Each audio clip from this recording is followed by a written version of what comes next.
ये व्रतों का चतुर्मास है। भगवान शेषाई नारायण अपने स्वभाव में नित्य ज्ञान स्वरूप में योग निद्रा में विराजेंगे और इन दिनों में कोई 1 महीना निमक त्याग करेगा तो समझो नारायण के आदर में उसने संयम का परिचय दिया। समझो चतुर्मास में पत्तल में भोजन करता है तो उसने व्रत ही रखा है। पति पत्नी होते हुए भी ब्रह्मचर्य व्रत रखता है तो समझो नारायण और लक्ष्मी का दोनों लोग आदर कर रहे हैं और अपने जीवन का विकास कर रहे हैं।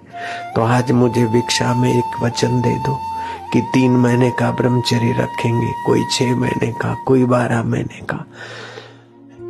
मौन रहेंगे। संसार भोगने से वीर्य नाश होता है, लेकिन वाणी बोलने से वीर्य खर्च होता है। मौन रहेंगे, कम बोलेंगे, सार गर्भित बोलेंगे। काहे को अपनी वाणी खर्च करो, काहे को अपना जीवन नाशवार चीजों के लिए खर्च करो। और तो कभी मांगा नहीं, अब मैं तुम्हारे आगे मंगता बन रहा हूं क्योंकि मेरे पास अब समय नहीं। मुझे पता नहीं कि अगली गुरु पूर्णिमा हम आपके बीच इस शरीर से होंगे कि नहीं होंगे, पता नहीं है।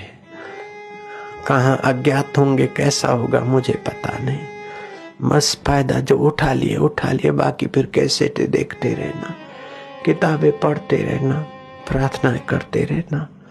अभी आमने सामने तो भिक्षा दे डालो, क्या दे, कोई न कोई व्रत, कोई न कोई नियम की भिक्षा डाल दो। आज अगर प्रीति है तो बापू की झोली, उससे मेरा कोई फायदा होता हो तो वो तुम्हें ही मिले। मुझे अपने स्वार्थ के लिए भीख नहीं मांगना है, आप ही की भलाई के लिए मैं भिक्षा मांग रहा हूं। डाल दो, रुपए पैसों की आवश्यकता नहीं, इतना भिक्षा में दे दो कि हम ये चतुर्मास में, हे व्यास जी, हे गुरुदेव, हे महापुरुषों, आपके प्रसादी को पाने के लिए इस विकार का त्याग करेंगे, इस गंदी आदत का त्याग करेंगे।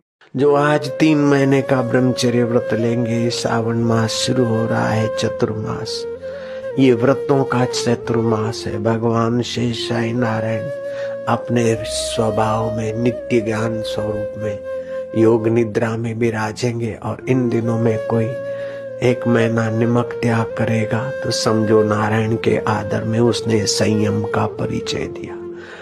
समझो चतुर्मास में पत्तल में भोजन करता है तो उसने व्रत